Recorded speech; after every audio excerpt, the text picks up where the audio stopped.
منذ أن كنت صبية فطرتي كانت سوية، قد تربيت ببيت مسلم بين البرية. منذ أن كنت صبية فطرتي كانت سوية، قد تربيت ببيت مسلم بين البرية.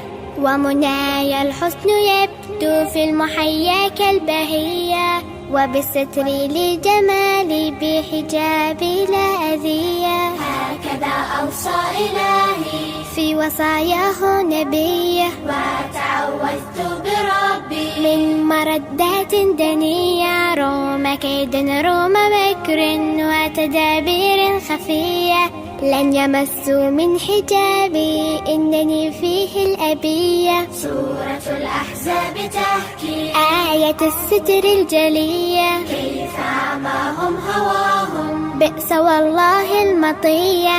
بحجابي واحتشامي إنني أنثى قوية، أعشق الستر بصدق فيه أثوابي نقية. زهرة الدنيا زوال لكن الأخرى البقية، ديننا